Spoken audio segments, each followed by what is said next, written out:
அனைவருக்கும் எனது அன்பான வணக்கங்கள். நம்ம வீட்டு கிச்சனுக்கு உங்கள் அனைவரையும் அன்புடன் வரவேற்கின்றேன்.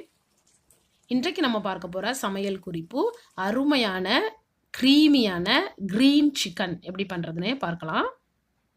இந்த க்ரீன் சிக்கன் வந்து ரொம்ப யம்மியாக இருந்தது. இதை நீங்கள் கண்டிப்பாக உங்கள் வீட்டில் ட்ரை பண்ணுங்கள். இப்போ நம்ம இந்த க்ரீன் சிக்கன் எப்படி பண்ணுறதுன்னே பார்க்கலாம். 1 கிலோ சிக்கன் வாங்கி நீங்கள் நல்லா வாஷ் பண்ணிவிட்டு க்ளீன் பண்ணி ரெடியாக எடுத்து வச்சுருங்க.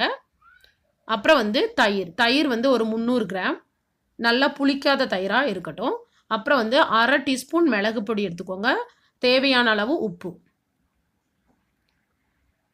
அப்புறம் வந்து க்ரீன் பேஸ்ட் நம்ம எப்படி பண்ண போகிறோம் அப்படின்னா, அதில் வந்து ஒரு 10லேருந்து 12 பூண்டு போட்டுக்கோங்க. ஒரு கைக்குத்தளவு ஃப்ரெஷ் புதினா, ஒரு கைக்குத்தளவு ஃப்ரெஷ் தனியா, அதாவது கொத்தமல்லி இலை, 4 பச்சை மிளகாய், காரத்துக்கு தகுந்த மாதிரி. அப்புறம் இஞ்சி வந்து இந்த மாதிரி 2 மீடியம் சைஸ் எடுத்துக்கோங்க. இதை நல்லா எல்லாமே அந்த மசாலாவை எல்லாம் நல்லா பேஸ்ட்டாக இந்த மாதிரி அரைச்சி எடுத்துக்கோங்க. இந்த பேஸ்ட் தான் ரொம்ப முக்கியம்.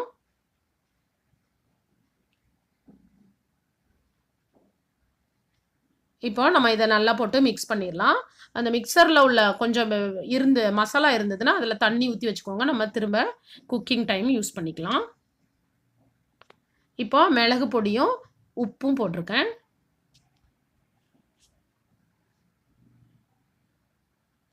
அப்புறம் தயிர்.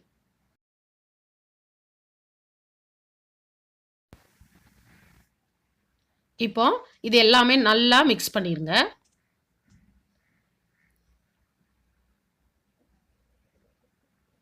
மிக்ஸ் பண்ணிவிட்டு ஒரு 1/2 அன் ஹவருக்கு நம்ம இதை ரெஸ்ட் எடுக்க வச்சிடலாம். அப்புறம் வந்து கிரேவி பண்ணதுக்கு தேவையான பொருட்கள்: 2 பெரிய வெங்காயத்தை இந்த மாதிரி நீல வாக்கில் கட் பண்ணி வச்சுக்கோங்க. கொஞ்சோண்டு கருவேப்பிலை. அப்புறம் வந்து ஹோல் கரம் மசாலாவில் வந்து ஒரே ஒரு பே லீஃப் எடுத்துக்கோங்க. அப்புறம் ஒரே ஒரு கல்பாசி. அப்புறம் ஒரு 1/2 டீஸ்பூன் பெருஞ்சீரகம், ஒரே ஒரு ஸ்டார் பூ, 3 ஏலக்காய், 3 கிராம்பு, ஒரே ஒரு பட்டை எடுத்துக்கோங்க. அவ்வளோதான். அப்புறம் வந்து ஒரு 1/2 டீஸ்பூன் கசூரி மெத்தி, ஒரு 3/4 டீஸ்பூன் சிக்கன் பவுடர் எடுத்துக்கோங்க. அப்புறம் ஒரு 30லேருந்து 40 கேஷ்யூ நட் யூஸ் பண்ணிக்கோங்க. முந்திரி பருப்பு வறுத்து அதை பேஸ்ட் பண்ணி எடுத்துக்கோங்க. அப்புறம் ஆயில் யூஸ் பண்ணிக்கலாம். நான் இன்றைக்கி ஆயிலும் பட்டரும் சேர்ந்து யூஸ் பண்ணுறேன். இப்போ நான் பேனை அடுப்பில் வச்சுருக்கேன். பேன் நல்லா சூடானதும் ஆயில் ஊற்றிக்கோங்க. கொஞ்சமாக நான் வந்து பட்டர் ஆட் பண்ணியிருக்கிறேன். இதெல்லாம் சூடானதுக்கப்புறம் நம்ம வந்து இந்த ஹோல் கரம் மசாலா எல்லாம் போட்டுடலாம். இந்த சிக்கன் குழம்பு வந்து ரொம்ப ஹெவியாக இருக்காது. ரொம்ப ரிச் டேஸ்ட்டில் இருக்கும். அதே சமயத்தில் ரொம்ப நல்லா க்ரீமியாக தான் இருக்கும். அப்புறம் கொஞ்சம் கருவேப்பிலை போட்டுக்கோங்க. இதை நீங்கள் கண்டிப்பாக உங்கள் வீட்டில் ட்ரை பண்ணுங்கள். அப்புறம் வெங்காயம் வந்து இந்த மாதிரி நீல வாக்கில் கட் பண்ணி போட்டுக்கோங்க. நல்லா ப்ரௌன் ஆனதுக்கப்புறம் ஆனியன் வந்து இதில் வந்து நம்ம தக்காளி பழம் சேர்க்கறது கிடையாது, தயிர் யூஸ் பண்ணுறதுனால. இந்த மாதிரி ஒரு 1/2 அன் ஹவருக்கு அந்த மேரினேட் பண்ணி வச்சுருக்கிறோம்ல அந்த சிக்கனை நீங்கள் இதில் கலந்துக்கோங்க.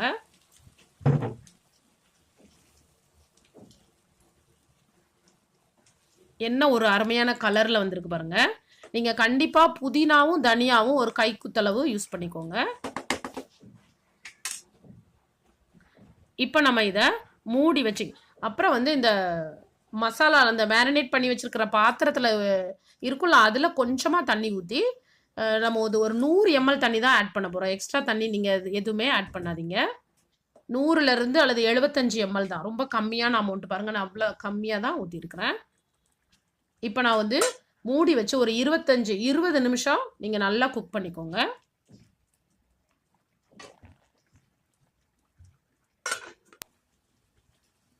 இப்போ வந்து ஒரு 20 நிமிஷம் ஆயிட்டு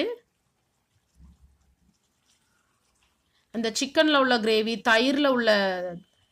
சிக்கனில் உள்ள தண்ணி, தயிரில் உள்ள தண்ணி, அப்புறம் நம்ம மசாலா அரைச்சது எல்லாமே சேர்ந்து அதில் நல்ல தண்ணி தான் இருக்கும். ஸோ அதனால் நல்ல ஒரு 20 நிமிஷம் நீங்கள் வேக வச்சிட்டிங்கன்னா அது எல்லாமே வத்திரும் தண்ணி. இப்போ நல்லா சிக்கன் வெந்துட்டு நான் 2 பச்சை மிளகாய் போட்டிருக்கேன். அப்புறம் வந்து கேஷ்யூ நட் பேஸ்ட், முந்திரி பருப்பு வந்து வறுத்து நல்லா பேஸ்ட்டாக பண்ணி போட்டுக்கோங்க.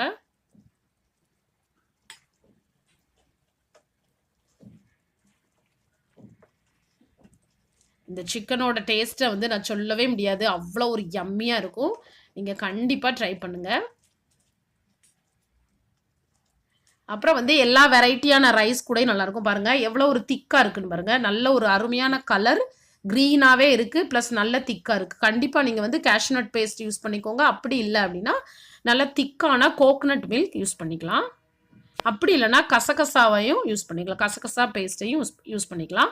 இப்போ வந்து நான் கொஞ்சோண்டு லாஸ்ட்டில் வந்து சிக்கன் நல்லா வெந்ததுக்கப்புறம் நம்ம சிக்கன் மசாலாவும் கசூரி மெத்தியையும் மேலே லைட்டாக தூவி இருக்கிறேன். உங்களுக்கு இந்த மெத்தி கிடைக்கல அப்படின்னா பரவாயில்ல. அதாவது காய்ந்த வெந்தய இலைகள் அது கிடைக்கலனாலும் பரவாயில்ல. இப்போ நல்லா மிக்ஸ் பண்ணிவிட்டு நம்ம வந்து இப்போ ஒரு 2 நிமிஷத்துக்கு இதை திரும்ப லைட்டாக ஸ்லோ ஃபயரில் 2 நிமிஷத்துக்கு குக் பண்ணிக்கணும். அவ்வளோதான். இப்பொழுது இது நல்லா ரெடி ஆகிட்டு பாருங்கள். ஒரு 2 நிமிஷத்துக்கு திரும்ப குக் பண்ணோன்னே நல்ல ஒரு திக்காக, அதாவது இது வந்து இந்த குழம்பு வந்து உங்களுக்கு கிரேவியாக இருக்காது. அதாவது செமி கிரேவியாக தான் இருக்கும். பட் இதோட டேஸ்ட் ரொம்ப யம்மியாக இருக்கும். வெறும் ஒயிட் ரைஸ் கூட உப்பு இல்லாமல் சாப்பிடும்போது ரொம்ப யம்மியாக இருக்கும். நான் கூட சாப்பிடலாம், சப்பாத்தி, பூரி எல்லாத்து கூடயும் ரொம்ப சூப்பராக இருக்கும். இதை நீங்கள் கண்டிப்பாக ட்ரை பண்ணுங்கள். இது வரைக்கும் பொறுமையாக இந்த ரெசிபியை பார்த்ததுக்கு ரொம்ப ரொம்ப நன்றி. கண்டிப்பாக ட்ரை பண்ணுங்கள். தேங்க்யூ ஸோ மச் ஃபார் வாட்சிங். தேங்க்யூ.